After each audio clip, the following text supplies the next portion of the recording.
Hello Professor, my name is David Pratt. I'm going to be showing you my login and register page for the fruit store, well, for my website for CST-236.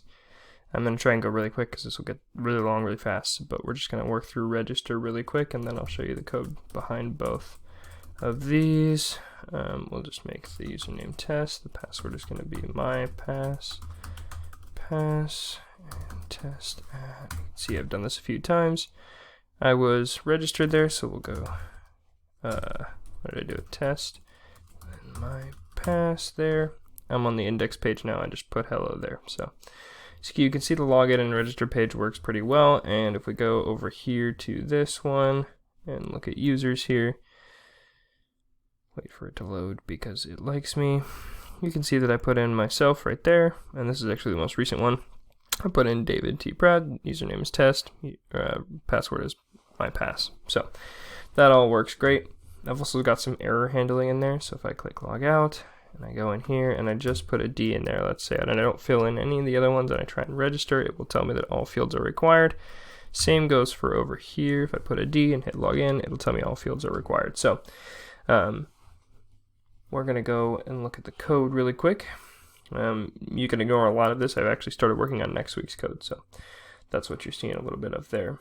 Here's the index page just as a starting point. You can see that all it says is hello, and it's actually protected. Eventually I will unprotect it because I want people to be able to see it. That's where my list of all the products is going to be, but for right now I'm just leaving it as a protected one so that I can test login and register page.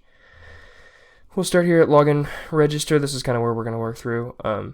Require once is the header, and the header in turn requires the nav bar. We've got a nav bar here. I did all this with Bootstrap. It makes it really, really easy for me and makes it look really, really good. So you can see I've got a nav bar right there. You can also see back in the header, there's some of this jQuery stuff. I was just trying to hide, like you see that these two error messages here. That means if you click on an input, they just go away. That's all that did. And then if we go back to login register, we're still working our way down here.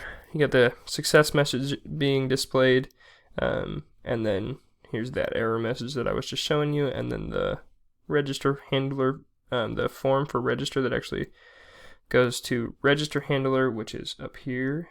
We will go to that one. This is a really simple one, just unsets the error message and the success message in case this is a retry or whatever.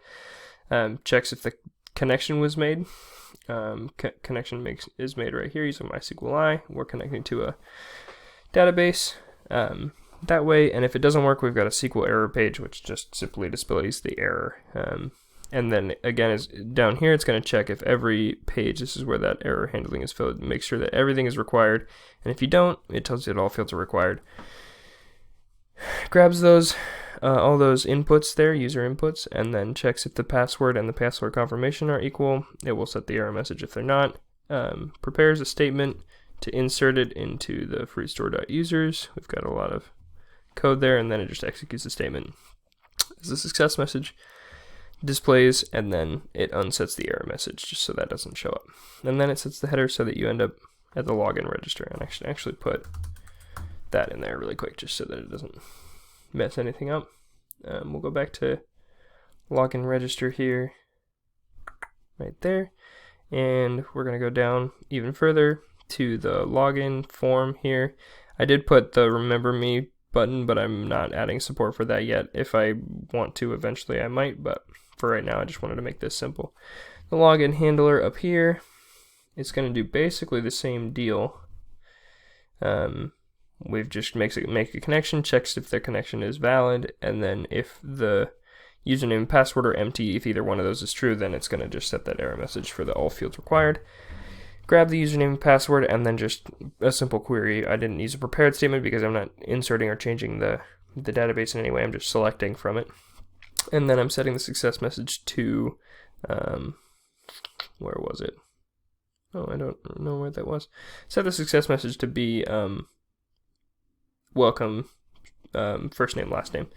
And then right here we've got the username variable, the session variable, that's going to track login and log out. So you can see if I go back to index, that is what we're checking there, is the session username. I felt like saving the username because then I have some more freedom with where I can display the username if I wanted to later be like, okay, username, your cart has been, finished or whatever. Your order has been processed. That's why I was doing that. It's just an easy way to track the user and make it a little more personal for them as well. So back in login register, that's pretty much all that I did. Let's see, is there anything else that I needed to go through here? I don't think so. I'll show you my database really quick just to be thorough. I showed you that one right there, but you can see it's fruit store and users. And I think that was it. So yeah, here's my web page. Oh, I did want to show you the jQuery I did a little bit. I'm pretty proud of it, if I'm being honest. But I'm not sure where I put it. Oh, right here. That was just to hide the. Yeah. So yeah, that's oh, it was the login and logout jQuery. Whatever. Yeah, that is my login and register page. And thank you very much.